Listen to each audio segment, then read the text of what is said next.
Assalamualaikum warahmatullahi wabarakatuh. Sedulur SPJ yang saya cintai, bertemu lagi dengan saya dan juga Pak Sugeng di channel Suryo Pamengkang Jagat. Mudah-mudahan channel ini membawa manfaat untuk sedulur-sedulur semua dimanapun Anda berada.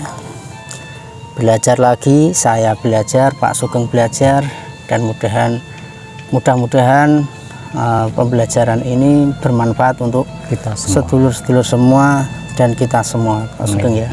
Amin Pak. Sedulur-sedulur yang saya cintai, ambek utomo andap asor.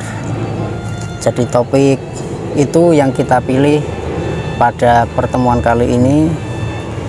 Nanti biar Pak Sugeng menjelaskan apa yang dimaksud dengan ambek utomo andap asor.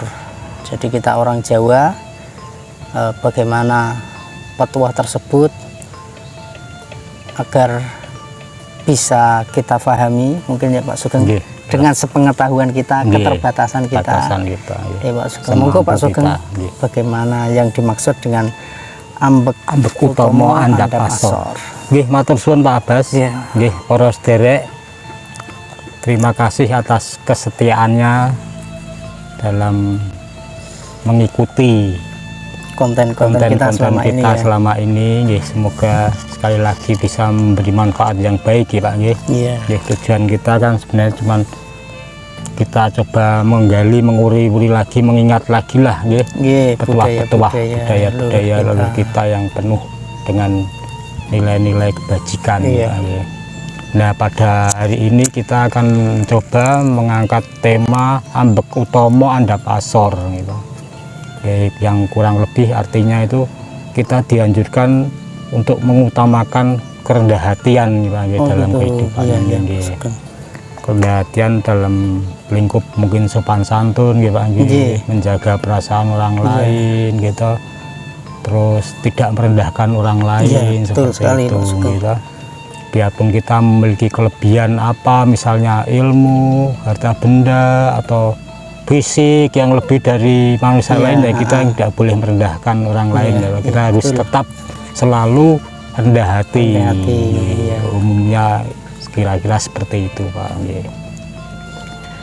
Karena apa? Kalau kita tidak bersikap rendah hati kan otomatis dikira sombong ya Pak ya. Sombongan itu kan satu hal yang jelek ya, bisa memberikan tidak bermanfaat sama sekali lah ya, merugikan diri kita sendiri, merugikan orang lain. Betul sekali Pak Sugeng. Di ambek utomo andap asor jika diterapkan di masa-masa ini tetap masih nganu ya Pak, relevan juga. Masih perlu juga, penting lah itu sebenarnya. Ya karena semua tingkah laku kita itu kan berdasarkan hati kita juga Pak ya. Iya betul sekali Pak Sugeng. Kan kata hati dalam seperti itu. Ini ada satu cerita yang menarik ini Pak. Saya coba untuk memberikan contoh sedikit ya Pak ya. Siap, mungkin Pak ada hubungannya ini. Ini ada satu kisah seorang raja Pak, zaman dahulu itu. Seorang raja punya seorang putra mahkota, anak laki-laki ya Pak. Ya, suatu hari raja tersebut mengundang seorang guru untuk mendidik anaknya itu Pak. Anaknya itu anak laki-laki satu-satunya. Nah, selang berapa waktu kan tiba-tiba suatu hari sang guru anak raja itu memukul kepala anak raja itu dengan keras Pak. Oh, si gurunya? Ya, si gurunya ya dingdang memukul. Nah, padahal si anak raja itu tidak melakukan kesalahan apapun. Tiba-tiba dipukul. Cuman karena dia gurunya kan dia nggak berani protes ya Pak. Dia terima, soalnya dia kan anak raja patuh pada perintah guru. Nah, pada saat sang raja ayahnya itu meninggal, otomatis kan dia jadi raja Pak, dia jadi raja gitu. Nah, hari pertama ketika dia sudah dilantik jadi raja, hal yang dilakukan adalah memanggil gurunya itu Pak. Pertama kali langsung dipanggil gurunya itu. Hei guruku, oh nggih, Paduka Raja kan sudah jadi raja itu anaknya itu. Jadi punya wewenang yang lebih ya. Dia dulu jadi murid, sekarang jadi rajanya ya kan, rajanya gurunya itu, pas gurunya. Saya mau tanya, iya Baginda tanya apa? Dulu waktu saya belajar sama kamu kamu suatu hari pernah memukul saya dengan keras, padahal saya tidak pernah merasa berbuat apapun. Sang guru ingat, oh ya itu Paduka Raja, saya hanya ingin memberi tahu Paduka Raja bagaimana rasanya orang terzolimi. Ya gurunya menjawab dengan seperti oh, kemudian dijelaskan lagi, itu untuk bekal Anda satu kelak ketika Anda berkuasa seperti pada saat hari ini. Kan dia sudah jadi raja, biar merasakan penderitaan rakyat yang terzolimi gitu. Tidak salah apapun, tidak bersalah dan tidak membuat masalah, kamu zolimi, kamu sakiti, itulah rasanya rakyat. Kemudian sang raja yang baru itu berpikir, Pak, oh ya benar juga ya, dan dengan kerendahan hatinya dia nggak menjadi menghukum gurunya itu, Pak, malah diberi hadiah. Itu mungkin bisa memberikan satu contoh. Biarpun raja itu satu kedudukan yang utama, kita punya kekuatan yang besar, wewenang yang besar juga, cuman dia tetap mengutamakan kerendahan hatian itu. Betul sekali. Ngoten, Pak, itu mungkin bisa relevan, Pak, untuk contoh-contoh kerendahan hatian. Apalagi kita sebagai orang awam, kita bukan seorang raja kan, seperti itu. Betul sekali, Pak Sugeng. Ya, sekarang terutama di era-era sekarang ya, Pak ya, anak-anak kekinian sekarang, jadi apa-apa itu serba ditonjolkan ya, Pak. Jadi mungkin punya harta dunia yang melimpah, terus seolah-olah itu bikin konten, seolah-olah itu menunjukkan kesuksesannya. Ya alasannya untuk apa? Motivasi ya. Alasannya untuk motivasi. Ya, tapi kadang-kadang kita melihat tapi terlalu berlebihan lah, banyak yang terlalu berlebihan. Padahal yang orang-orang yang betul-betul membutuhkan, yang masih di kolong jembatan, mungkin di pinggir-pinggir jalan yang meminta-minta, itu misalkan melihat hal semacam itu kan betapa teriris hatinya ya, Pak, betapa menyakiti sakit perasaan, seperti itu, kurangnya rasa ada pasok. Padahal sebenarnya kan rezeki kayak gitu kan memang kalau memang faktnya itu kaya, ya entah dengan jalan apapun dia tetap kaya. Kan gitu ya, Pak Sugeng. Ada jadi sudah kuotanya sendiri, karena memang itu sudah anugerah dari Gusti Allah. Bagaimana orang kaya itu sebagian harta mereka kan memang ada hak orang lain, ada bagian fakir miskin, orang-orang yang membutuhkan. Itu, Pak Sugeng ya. Yang mereka tonjolkan malah kelebihan-kelebihan gitu, Pak, yang membuat orang iri. Ya mungkin tujuannya itu seperti Pak Abbas nantikan tadi, benar motivasi orang biar bisa jadi seperti dia. Tapi kan nggak semua orang bisa seperti dia. Betul. Sebenarnya yang ditonjolkan itu bukan itunya, tapi bagaimana orang yang punya kiat-kiat harta melimpah, harta duniawi, tetap dia menonjolkan sifat santunnya, akhlakul karimahnya. Mungkin kan seperti lebih indah ya, Pak Sugeng ya, lebih membaur kepada rakyat-rakyat jelata, orang-orang yang tidak mampu. Mungkin yang berilmu juga, yang berilmu itu kadang-kadang suka berkumpulnya dengan pembesar-pembesar, Pak. Mungkin difasilitasi ilmu agama, dititipi Gusti Allah ilmu agama yang lebih pandai, pinter, kemudian malah dekat pada penguasa, dekat dengan penguasa, dekat orang-orang besar, gitu. Jadi kalau kita sebenarnya kan mungkin dalam ajaran agama yang lebih sebenarnya didekati kan mereka yang hidupnya susah, perlu bimbingan ya. Jadi biar bagaimana mereka bisa menerima hidupnya.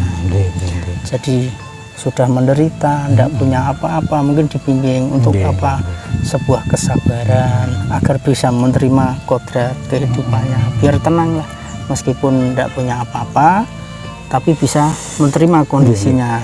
Dan gitu, Pak. Kalau soalnya orang tidak bisa menerima kondisi tersebut, akhirnya kan brutal, Pak.